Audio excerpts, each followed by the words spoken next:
요한계시록 10장 9절에서 10절 말씀을 다 같이 봉독하시겠습니다. 내가 천사에게 나아가 작은 두루마리를 달라 한즉 천사가 이르되 갖다 먹어 버리라. 내 배에는 쓰나 내 입에는 꿀같이 달리라 하거늘 내가 천사의 손에서 작은 두루마리를 갖다 먹어 버리니 내 입에는 꿀같이 다나 먹은 후에 내 배에서는 쓰게 되더라. 아멘. 오늘은 내 배에서는 쓰게 되더라는 제목으로 하나님 말씀을 전하겠습니다. 2022년 이제 한 주가 남았습니다. 연말이 되니까 진짜 한 해를 좀 돌아보게 되고, 한 해를 돌아보니까 뭐 개인적으로 또 국가적으로 또 많은 여러 가지 일들이 있었던 것 같습니다. 우리가 실현의 어떤 그런 일을 겪는 일도 있었던 것 같고, 코로나 계속 지속되고 있으니까요. 그리고 또 개인적으로 뭐 기쁘고 즐거운 일도 많이 있었던 것 같다는 생각이 듭니다. 어떠한 즐거움이 있었는지 생각을 해보니까 사실 최근에 그 2022년 카타르 월드컵이 많은 기쁜 일 중에 하나였던 것 같습니다. 우리가 잘 알고 있듯이 우리나라가 이제 16강 진출을 해서 그래서 아주 기쁨의 순간을 맞이했고, 그리고 개인적으로 이제 그 축구 선수 메시의 팬이어서 아르헨티나가 우승한 거에 대해서 상당히 좀 이게 즐거워했던 기억이 있습니다. 우리나라 사실 이제 축구 감독이 벤투라는 이제 사람이죠. 포르투갈 사람이었는데 2018년부터 2022년까지 이제 4년 동안 대한민국 축구 대표팀을 이끌어왔습니다. 그런데 그 과정이 사실 쉽지 않았습니다. 많은 비난이 있었고, 그리고 많은 어려움들이 있었음을 볼 수가 있습니다. 선수 기용 문제라든지 전술 문제라든지 여러 가지로 많은 비난을 받았던 사실 팀이었습니다. 그 중에서도 사실 올해 있었던 한일전은 3대0으로 우리나라가 지면서 많은 사람들의 공분을 샀던 것이 기억이 나고 있습니다. 그만큼 사실 우리나라 축구 대표팀이 쉽지 않았고, 많은 시련이 있었고, 많은 어려움이 있었습니다. 하지만 그 끝에 어떻게 됐냐? 우리가 잘 알고 있듯이 이제 16강 진출이라는 그죠 쾌거를 이뤄냈고, 그리고 대한민국 많은 사람들을 좀 즐겁게 했던 것이 이번 월드컵이 아니었나 싶습니다. 이 벤투 감독을 칭찬한다면은 그것은 바로 많은 시련에도, 그리고 많은 어려움에도 자신의 신념을 가지고 뚝심 있게 이 대표팀을 이끌어간 것이 아닌가라는 생각이 들고, 오늘날 이제 우리가 16강 진출하고 나서는 많은 사람들이 이런 뚝심 있게 간 이 감독을 칭찬하고 있음을 이야기함을 볼 수가 있습니다. 사실 이걸 보면서 이런 생각이 많이 들었습니다. 우리의 삶도 이와 같지 않은가라는 생각이 들었습니다. 많은 사람들이 이제 시련을 겪습니다. 그리고 때로는 삶의 어떤 비난을 받기도 하고, 그리고 삶의 어려움을 겪기도 합니다. 그런데 그러한 가운데서도 자신의 길을 걸어가는 것이 우리의 삶이 아닌가라는 생각이 좀 들었습니다. 특별히 기독교인의 삶이 이런 것 같습니다. 기독교인의 삶은 항상 시련이 따르고, 항상 고난이 따르고, 항상 어려움이 따르죠. 사실 이 시련이라는 것은 믿음의 진리를 확인하는 것입니다. 연단 속에서, 시련 속에서 내가 정말 믿음이 있는가, 하나님께서 우리를 테스트하는 것인데, 이 시련은 상당히 이성적으로 이해하기 어려울 때가 많이 있고요. 그리고 때로는 우리의 삶이 끊어진 것처럼, 정말 소망을 잃은 것처럼 느껴질 때가 많이 있다라는 것이죠. 그런데 방금 말씀드렸듯이 이 시련에는 무엇이 있느냐? 하나님께서 우리에게 믿음을 요구하신다라는 것이죠. 즉 우리가 시련을 마주할 때 어떤 세상은 신념을 가지고 살아가지만 신념과 조금 다르다면 그것은 바로 하나님께서 우리에게 묻고 계시는 이 믿음이라는 것에 대해서 우리가 신앙으로 살아가는 것을 이야기를 하고 있는 것이죠. 즉 우리가 신앙으로 산다는 것은 믿음의 대상이 명확한 하나님의 테스트가 우리에게 있다라는 것이죠. 그렇기 때문에 하나님께서는 우리가 어떤 시련이 있을 때마다 우리가 감당할 만한 시련을 주시고, 그리고 때로는 우리가 피할 길을 동시에 우리에게 주신다는 것을 기억을 해야 된다는 것이죠. 즉 이 시련은 성도를 넘어뜨리기 위한 것이 아니라 바로 우리의 이 연단을 통해서 우리를 온전히 세워가는 것이고, 하나님께서 더욱더 생명의 길로 우리를 이끄시기 위한 축복의 통로라는 사실을 우리는 시련의 때마다 깨달아야 한다는 것입니다. 로마서 8장 37절은 이렇게 이야기를 하고 있습니다. 그러나 이 모든 일에 우리를 사랑하신 이로 말미암아 우리가 넉넉히 이기느니라. 아멘. 이 로마서 8장 37절 말씀 보면은 이로 말미암아라는 표현이 사실 그분의 도움을 이야기하는 것이죠. 즉 하나님께서 우리를 도우심으로 말미암아 우리가 어떠한 시련이 있더라도 우리는 넉넉히 이기게 된다는 것을 우리가 기억하셨으면 좋겠습니다. 그럼 어떻게 하면은 이런 시련 가운데 넉넉히 이기는 삶을 살 수 있을까요? 어떻게 하면은 이런 넉넉히 이기는 신앙의 삶을 우리가 살아갈 수 있을까? 어떻게 하면은 이 시련 가운데 어떻게 반응해야 이러한 하나님의 은혜가 있을까요? 그것은 우리가 시련을 뛰어넘는 하나님의 소망이 우리에게 있다는 사실을 먼저 기억해야 한다는 사실입니다. 오늘 우리가 읽은 이 요한계시록 책은요, 사실 목적이 분명합니다. 한때는 많은 사람들이 이 요한계시록 책이 두렵게 느껴지는 사람들이 많이 있었음을 알 수 있습니다. 왜냐하면 마지막 때를 다루고 있기 때문이죠.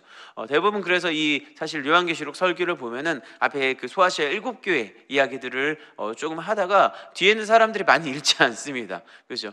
왜냐하면 괜히 뭔가 두렵고 떨리고 하나님께서 이 마지막 때에 뭔가 계시를 했다는 것에 대한 부담감이 있기 때문이죠. 그런데 사실 이 요한계시록의 목적은 분명합니다. 그것은 바로 하나님께서 우리에게 소망을 주기 위한 책이라는 것이죠. 초대교회 어땠습니다? 초대교회에 시련이 많이 있었지요. 유대인들로부터 핍박을 받았고, 그죠? 같은 동족인 유대인들로부터 핍박을 받았고, 그리고 우리가 잘 알고 있듯이 네로 황제가 이 로마의 도시에 불이 난 크게 화재가 일어났을 때 그것이 기독교인의 소행이다라는 거짓 말로 이 기독교인을 핍박하기 시작하면서 많은 초대교회인들이 시련을 겪었습니다. 많은 초대교회인들이 사자밥에 먹이로, 그리고 때로는 그 예수를 믿는다는 것 자체가 죽음으로 죽음으로 갈 수밖에 없는 이 현실 상황 가운데 많은 기독교인들이 카타콤이라는 지하 동굴에 들어가기도 하고 자신의 신앙을 지키기 위해서 많은 노력을 했었음을 볼 수가 있었죠. 그런데 하나님께서 이러한 상황, 교회의 어려운 상황 가운데, 시련 가운데 무엇을 하셨냐 봤더니 바로 이 사도 요한을 통해서 하나님의 말씀을 그들에게 주셨다라는 거예요. 왜 주셨냐? 방금 말씀드렸지, 바로 그들에게 소망을 주시기 위해서였기 때문이에요.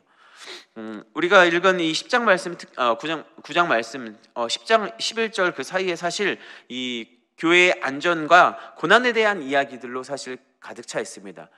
그런데 이 특별히 10장에서 11장 사이에는 마지막 때에 하나님께서 어떻게 인내하시고, 그리고 마지막 때에 그들에게 진노를 어떻게 부으시고, 그것을 왜 미루시고, 그리고 하나님의 백성들을 어떻게 보호하시는 것에 대한 이야기가 써 있는데, 특별히 우리가 읽은 이 10장은 이 두루마리를 가진 천사의 부분, 환상 부분으로 바로 역사의 시기를 조절하시는 하나님에 대한 이야기가 써 있는 것이죠. 즉 하나님께서 시련의 때 성도들에게 마지막 때에 어떻게 하시냐, 바로 하나님의 때에 맞춰서 그들을 보호하시고 그들을 인도하신다라는 이야기가 오늘 담겨 있습니다. 그것은 바로 사실 구원을 이야기를 하는 것이죠. 우리가 삶에 있어서 많은 시련이 있음에도 불구하고 우리가 소망 가운데 나아갈 수 있는 것은 바로 하나님께서 우리를 구원하셨다라는 사실입니다. 예수 그리스도의 복음으로 말미암아 우리를 구원하셔서 그 구원의 영원한 길로 우리를 이끄신다라는 것입니다. 그렇기 때문에 우리의 인생은 때론 시련이 있고 때론 고난이 있을지언정 그곳에서 포기할 수 없는 이유가 바로 하나님의 구원이 날마다 우리를 향해 있고 하나님께서 우리의 삶을 영원토록 이끌어 가신다라는 사실이기 때문입니다. 그 요한 부르주아라는 이제 그 현대 행위 예술계가 있습니다. 최근 성공은 선형이 아니다라는 1분 30초짜리 행위 예술 작품을 올렸는데 최근에 이제 유튜브나 매체를 통해서 많은 사람들이 그것을 봅니다. 내용을 보면 이래요. 이 사람이 이제 그 몸으로 그걸 표현을 하는데 왼쪽에는 트램플린이 있고 오른쪽에는 계단이 있습니다. 그래서 이 사람이 계단을 올라가는데 계속 옆으로 떨어져요. 근데 트램플린이 있기 때문에 어떻게 되죠? 다시 튕겨서 다시 계단으로 올라옵니다. 예. 두 걸음 가다가 떨어지기도 하고, 그 다음에 한 계단 중간쯤에 올라갔는데 또 떨어지고 또 올라가고, 그리고 정상에 올라갔는데도 정상에서 또 옆으로 떨어져서, 근데 또 떨어진 것이 아니라 옆에 트램플린이 있기 때문에 다시 또 정상으로 다시금 올라왔다가, 그러니까 계단에서 계속 올라갔다 내려갔다 떨어졌다 다시금 세워 섰다가 이런 것을 반복하면서 이것이 무엇이다? 바로 성공의 이것이 인생이다라는 표현을 행위 예술로 한 영상을 한번 본 적이 있습니다. 인생엔 사실 많은 도전과 시행착오가 있다라는 것이죠. 그리고 실패도 있고 고난도 있고 때로는 행복한 순간도 있다는 것이죠. 예, 이것이 계속 반복되는 것이 인생입니다. 그런데 사실 높은 곳에서 떨어질수록 그만큼 반동이 클 수도 있다라는 것을 의미도 하고, 그죠? 작은 곳에 떨어질수록 그 반동이 작기 때문에 때로는 우리가 정말 이해할 수 없고 정말 상상할 수도 없고 죽고 싶은 생각이 들 그런 고난이 있을지언정 그 고난은 다시금 그 반동으로 인해서 우리가 다시금 정상적인 인생의 길로 갈 수 있는 기회가 된다라는 것을 표현했던 행위 예술이죠. 이것을 보면 알 수 있는 사실은 뭐냐면 우리의 인생의 사실 그러한 것이죠. 예. 우리는 때로는 넘어집니다. 때로는 쓰러지기도 합니다. 그렇죠? 그런데 또 다시 일어납니다. 예. 그리고 어느 순간 또 높은 곳에 있을 때도 있지만은 또 다시금 그 인생에서 떨어질 수도 있다는 사실이죠. 근데 떨어지는 것뿐만 아니라 인생이 어떠죠? 또 다시금 그 높은 곳으로 다시금 올라갈 수 있다라는 것이죠. 여기서 우리가 찾을 수 있는 진리는 무엇이냐? 하나님께서는 우리의 인생을 고난 가운데 다시 일으키시고 또 그 기쁨의 순간에서 다시 떨어뜨릴 수도 있고, 이것이 반복되면서 하나님 결국에 무엇을 우리에게 요구하시냐? 바로 하나님의 때 가운데 우리를 완벽하게 인도하신다라는 사실이죠. 예.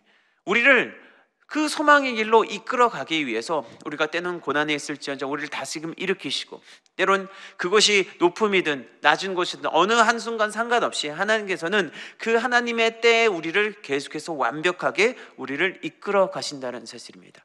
왜냐하면 우리 하나님은 우리를 소망의 길로 인도하시는 분이시기 때문입니다. 로마서 15장 13절은 이렇게 이야기합니다. 소망의 하나님이 모든 기쁨과 평강을 믿음 안에서 너희에게 충만하게 하사 성령의 능력으로 소망이 넘치게 하시기를 원하노라. 데살로니가서 5장 8절은 이렇게 얘기를 하고 있습니다. 우리는 낮에 속하였으니 정신을 차리고 믿음과 사랑의 호심경을 붙이고 구원의 소망의 투구를 쓰자. 아멘. 소망의 하나님께서 날마다 우리의 삶을 그 구원 가운데 인도하시고 결국에 하나님께서 궁극적으로 우리의 구원을 완성시키시는 분이라는 것이죠. 그렇기 때문에 우리는 하나님께서 구원하신 이 인생 가운데 날마다 우리에게 소망을 주시는 하나님을 바라보고 성령의 능력으로 이 세상을 살아가야 한다는 것이죠. 결국에는 우리는 하나님의 백성으로 택함을 받았고 궁극적으로 이 구원 끝에는 하나님의 영원한 삶 가운데 우리를 이끌어 가신다라는 사실입니다. 믿으십니까? 아멘. 그럼 우리가 어떤 시련이 있더라도 우리가 기억해야 되는 것은 하나님의 소망이, 하나님의 구원이 우리를 향해 있다는 사실을 기억해야 한다는 것이죠. 그럼 어떻게 하면 이 하나님의 소망이 우리에게 임할까요? 어떻게 하면 이 하나님의 구원의 역사가 우리의 삶에 다스리는, 그리고 이 영혼을 다시금 바라보게 하는, 어떠한 시련에서 다시금 주님을 바라보고 일어날 수 있게 하는 그런 삶을 살 수 있을까요? 그것은 어떠한 시련 가운데 바로 하나님의 말씀 가운데 살아야 한다는 것이에요. 어떠한 어려움이 와도 우리는 다시금 하나님의 말씀 가운데 나아가야 한다는 것입니다. 오늘 우리가 읽은 이 성경 말씀 보면은 이제 한 두루마리가 등장을 합니다. 그런데 이 두루마리, 책이라고도 이야기할 수 있는데 이 두루마리는요, 그 요한이 5장 7절에서 이 시작된 두루마리예요.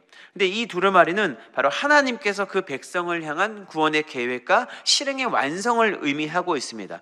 만세전에 하나님께서 우리를 택하셨고, 그리고 이 땅에 오신 예수 그리스도의 십자가 은혜로 말미암아 모든 믿는 자들이 하나님의 구원 가운데, 그리고 교회로서 이 세상을 살아가고 다시금 전파하는 그 사명을 가지고 살아가는 것이 바로 하나님께서 우리에게 먹이시는 것이고, 그리고 이 세상을 살아가는 삶의 목적인데, 오늘 이 성경에서 이야기하고 있듯이 이 두루마리, 그러니까 날마다 이 삶을 살기 위해서는 바로 하나님의 말씀인 두루마리를 우리 날마다 먹고 살아가야 한다는 것이죠. 날마다 이 주의 말씀을 우리 입술에 먹고 나아갈 때 우리는 이 인생 가운데 날마다 온전한 복음의 삶을 감당하는 삶을 살 수 있다라고 오늘 성경이 이야기를 하고 있는 것입니다. 특별히 오늘 성경을 보면 사도 요한이 천사에게 받아먹은 이 책이요, 입에는 달았지만 또 배에는 쓰게 되었다라고 표현을 하고 있어요. 이것은 사실 하나님의 말씀을 우리가 먹고 살아가지만 그 인생의 길이 사실 쉽지 않음을 이야기를 하고 있습니다. 왜냐하면은 우리 인생에는요, 하나님의 백성을 대적하는 많은 사람들이 있기 때문이에요. 시련은요, 때로는 우리가 알지 못하는 사람들에게서 오기도 합니다. 그리고 우리가 사실 예수 그리스도를 믿는 것만으로도 때로는 배척당하기도 하고 고난당하기도 한다는 사실이죠. 오히려 예수를 믿음으로 말미암아 이 세상에서 어쩌면 이 시련이 우리에게 당연한 것이 아닐까라는 생각이 듭니다. 그런데 때로는 하지만 이 말씀으로 말미암아 이 시련 가운데 나아갈 때 우리는 이 고난 가운데 어떠한 시련을 이겨낼 수 있다라는 사실을 우리는 기억을 해요. 그래서 하나님의 말씀을 나아가면은 사실 인생이 시련이 없지는 않습니다. 그런데 하나님께서는 이 말씀을 통해 무엇을 주시냐? 바로 인생을 이겨낼 힘을 주신다는 사실이죠. 말씀이 육신되어 이 땅에 오셨다라고 성경은 이야기를 하고 있습니다. 사실 말씀을 따라간다는 것은 우리가 예수 그리스도의 길을 따라간다는 것을 이야기를 하고 있습니다. 하나님의 말씀이 이 육신이 되어 이 땅에 오셨는데 그것이 누구셨다? 바로 예수였다라고 요한복음은 이야기를 하고 있어요. 우리가 사실 하나님의 말씀을 따라간다는 것은 우리를 위해 십자가 달리신 그 예수를 따라가는 것이고, 그리고 예수님을 따라가니까 우리에게 어떤 시련도 이길 수 있는 힘이, 능력이 우리에게 주어진다라는 사실입니다. 제가 요즘 고등부에서 아이들 사실 이제 양육을 얼마 전에 시작을 했습니다. 그래서 한 10주 정도 코스를 해가지고 신청을 받았는데 처음에 이제 4명의 아이들이 지원을 했어요. 4명의 아이들을 지원해서 그 친구들을 한 10주 동안 이제 말씀으로 양육하고, 그리고 큐티라고 하죠. 매일매일 성경을 읽게 했습니다. 그리고 성경을 읽고 그 다음에 이제 매주에 한 주에 한 번씩 한 2시간 정도 같이 이제 말씀을 나누고 같이 쉐어링하는 시간을 가졌는데, 한 2주 전에 이제 아이들이 이제 수료를 했어요. 그런데 참 감사한 것이 이 4명 친구들이요, 많은 변화가 일어나기 시작을 한 거예요. 어떠한 친구는 금요철에 나와서 매일 나와가지고 하나님께 기도하기 시작했고요. 또 어떠한 친구는 또 삶에 하나님이 살아계신지, 내가 기독교 집안에서 자랐음에도 불구하고 내가 구원이 나에게 정말 임한 것인지, 내가 천국 백성이 된 것인지 의심하는 친구도 있었는데, 이 친구가 하나님에 대한 믿음이 온전해지고 하나님께서 나를 사랑하시고 하나님께서 나를 구원하셨구나 라는 이런 믿음이 생긴 친구도 있습니다. 그리고 이 친구들이 사실 이제 마지막 수료를 하면서 간증을 시켰었는데, 이 4명의 아이들이 간증을 하면서 다 동일하게 이해하는 것이 바로 이들이 하나님을 알게 되었고, 그리고 하나님께서 자신의 어떠한 학교에서 생활 속에서, 그리고 많은 삶의 문제 속에서, 많은 시련 속에서 어떠한 어려움이 있어도 하나님이 나를 구원하셨고 하나님이 나를 인도하시고 하나님의 나의 삶을 지키고 계시구나라는 이러한 삶의 믿음의 고백들이 나오는 것을 보게 되었습니다. 감사하게도 이 친구들이 간증을 한 이후에 다시금 이제 또 우리 그 양육받을 친구들을 모집했는데 8명이나 지원을 했어요. 그래서 이제 이번 주부터 다시 이제 그 친구들 2개 반으로 나눠서 한 팀은 4명씩 해서, 한 팀은 금요일 철야 전에, 한 팀은 이제 주일 오후에 이렇게 양육을 하기로 했는데, 이 친구들 보면서 느낀 것이 사실 이것이었습니다. 결국에는 우리 아이들이 이 세상을 살아갈 수 있는 실력과 힘은 어디에서 오느냐? 바로 하나님의 말씀으로부터 온다라는 것이요. 하나님의 말씀이 우리에게 있을 때 이 세상을 살아갈 수 있다라는 것이죠. 사실 오늘날 너무나 살기 쉽지 않습니다. 신앙을 가지고 살아가는 것이 너무나도 쉽지 않은 세상 속에 살고 있어요. 우리 아이들에게 사실 주일에도 얘기했지만, 사실 기독교 초기 우리나라의 기독교가 들어왔을 때 가장 사실 선교사님들이 이야기했던 것이 주초 문제였죠. 술과 담배의 문제였는데, 사실 오늘날 보면 이 간단한 문제도 많이 깨지고 있음을 볼 수가 있습니다. 많은 그 사회적 인식과 그리고 사회적 문화가 변하면서 기독교인의 가치로서 이 세상을 살아간다는 것이 참 힘든 시대 가운데 살고 있다는 거예요. 제가 아이들 상담을 하면서 사실 많이 어려운 부분 중에 하나가 이거였습니다. 어떤 부분이었냐면은, 목사님 우리 아빠가 집사님인데, 교회 집사님인데 집에 이렇게 술이 진열이 돼 있다는 거예요. 양주 이렇게 세트가 진열이 돼 있어가지고 제가 어떻게 해야 될지 모르겠습니다 라고, 이런 고민들, 사실 어른들이 봤을 때 뭐 어떻게 생각하실지 모르지만 아이들에게 있어서는 심각한 고민입니다. 그리고 이런 이야기를 하는 겁니다. 목사님 우리 아빠가 달라요, 우리 엄마가 달라요. 뭐가 다르니 물어보면 교회에 있을 때하고 집에 있을 때하고 다르다는 거예요. 교회에서는 신앙생활 열심히 하는 집사님이고 신앙생활 열심히 하는 분이신데 집에만 있으면 이분이 예수님을 믿는 사람인지 헷갈릴 때가 많이 있다라고 하는 이야기를 들어본 적이 사실 많이 있습니다. 예, 예. 뭐 우리 교회는 아니고요. 예, 제가 사역을 하면서 많이 들었는데, 사실 이 세상을 살아가면서 이 땅 가운데 이 오늘날 사실 마지막 때를 우리가 살아가는 데 있어서 신앙을 지키고 살아간다는 것이 어려운 시대 가운데 우리가 살고 있어요. 이 말은 무엇이냐? 시련이 왔을 때 이 시련을 견뎌내기가 어렵다라는 거예요. 유혹이 왔을 때, 고난이 왔을 때 이것을 정말 신앙이라는 것을 가지고 내가 믿음으로 이 세상을 살아가기가 어려운 시대 가운데 우리가 살고 있다는 것이죠. 오늘 우리가 성경에서 말씀하고 있듯이 때로는 우리가 말씀을 가지고 이 세상을 살아가지만 때로는 이 말씀 때문에, 그죠? 하나님의 말씀을 선택하며 살아간다는 것이 참 쉽지 않은 시대 속에 살아가고 있음을 성경엔 말하고 있다는 것이죠. 그런데 그럼에도 불구하고 우리가 이 시련 속에서 이 어려움 속에서 그것을 이겨낼 수 있는 힘이 어디 나오냐라고 얘기한다면 그것은 바로 하나님의 말씀뿐이 없다는 거예요.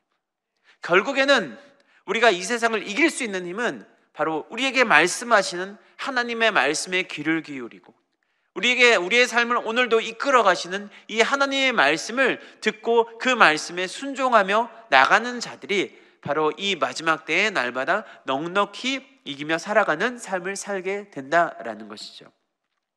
로마서 15장 4절은 이렇게 얘기를 하고 있습니다. 무엇이든지 전에 기록된 바는 우리의 교훈을 위하여 기록된 것이니 우리로 하여금 인내로 또는 성경의 위로로 소망을 가지게 함이니라. 하나님께서는 이 성경을 통해서 우리가 소망 가운데 나가게 하신다는 거예요. 그래서 궁극적으로는 우리가 이 마지막 때에 오직 예수님을 바라보므로 말미암아 온전한 신앙의 승리 가운데 나아가게 한다는 것이죠. 그래서 사실 이 요한계시록의 끝에 우리가 잘 알고 있듯이 22장 20절에 보면은 요한이 이렇게 고백을 하고 있죠. 이것들을 증언하시니가 이르시되 내가 진실로 속히 이루려 하시거늘 아멘 주 예수여 오시옵소서. 마지막 때를 기다리는 사람들이 주의 말씀으로 나아가니까 어떤 일이 일어나느냐? 예수께서 곧 오시는 그날까지 내가 오직 주님만을 바라보며 살겠습니다.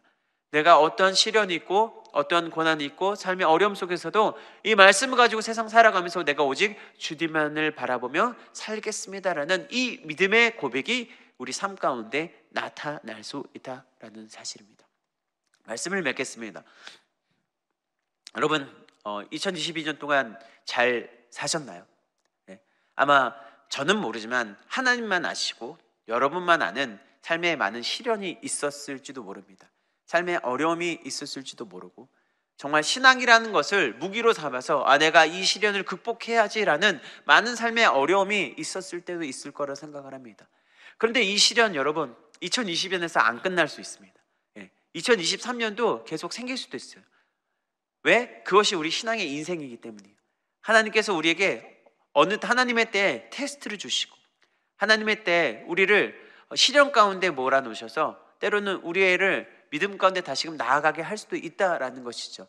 2020년 마지막 날에 무슨 뭐 그런 얘기를 하냐 이렇게 얘기하실 수도 있지만 사실 그것이 사실 기독교인의 삶이고 사실 기독교인의 신앙의 모습이죠. 근데 우리가 기억해야 될 것은 무엇이냐? 시련이 중요한 게 아니죠. 그 시련의 때 우리가 이것을 어떻게 나아가야 하는가? 어떻게 하면 하나님께서 우리에게 소망 주신 그 하나님을 만날 수 있고 어떻게 하면은 이 소망 가운데 하나님의 소망이 우리에게 임하여 이 시련 가운데 더욱더 내가 단단하여지고 믿음 가운데 나아갈 수 있느냐라고 묻는다면 오늘 이야기한 것처럼 그것이 무엇이다? 바로 주의 말씀 가운데 나아가야 한다는 사실.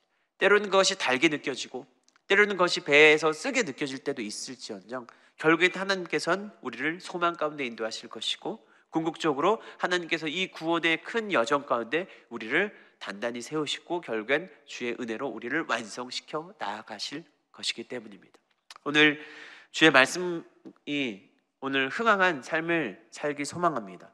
그 말씀을 말미암아 여러분의 신앙이 더욱더 단단해져서 하나님께서 이끄시는 그 소망 가운데 그것을 누리며 삶을 살아가는 복된 삶을 살길 예수님의 이름으로 축원드립니다. 기도하겠습니다. 사랑과 은혜가 풍성하신 좋으신 하나님 아버지, 오늘 우리를 이끌어 주시고 하나님 이 새벽 가운데 우리를 다시 불러주신 너무나 감사드립니다. 오늘 말씀처럼 우리가 하나님 소망의 하나님을 바라보며 어떠한 시련의 때에도 우리를 하나님의 온전한 길로 인도하시는 그 주님을 기억하게 하여 주시옵소서. 날마다 주의 말씀으로 나아가 하나님, 어떠한 시련이 시련에서 끝나는 것이 아니라 하나님 주신 참된 은혜의 자리로 우리가 더욱더 걸어가고 우리가 믿음이 더욱더 단단해져 하나님 주님 오시는 그날까지 하나님, 내가 오직 주님 바라보고 오직 주님 안에서 더욱더 흥황한 복된 삶을 살 수 있도록 주님 인도하여 주시옵소서. 특별히 하나님 아버지, 오늘 또 믿음으로 물질 심은 우리 성도님을 기도합니다. 물질을 어려움 없게 하시고 30배, 60배, 100배의 은혜를 주셔서 날마다 그 속한 삶과 가정 모든 것 가운데 하나님의 은혜와 평강이 역사로 붙들어 주시옵소서. 감사를 드리며 예수님의 이름으로 기도드립니다. 아멘.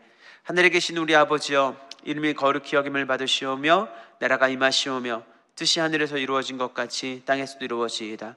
오늘 우리에게 일용할 양식을 주시옵고 우리가 우리에게 죄 지은 죄를 사하여 준 것 같이 우리 죄를 사하여 주시옵고 우리를 시험에 들게 하지 마시옵고 다만 악에서 구하시옵소서. 나라와 권세와 영광이 아버지께 영원히 있사옵나이다. 아멘. 우리 하나님께 감사의 박수 드리겠습니다. 이 시간 함께 기도하기를 원합니다. 나라 민족을 위해서, 특별히 여의도순복음교회와 이용훈 대표 초계장님의 사역을 위해서, 그리고 우리 여의도순복음 분당교회와 우리 황석 담임 목사님의 사역, 그리고 주의 종들, 그리고 재직들 모든 가운데 하나님의 은혜가 함께 해달라고, 선교사님의 사역과 가정을 위해, 개인 문제와 성령 충만을 위해 우리 다 같이 주여 세 번 부르짖고 간절히 통성으로 기도합니다. 주여, 주여, 주여.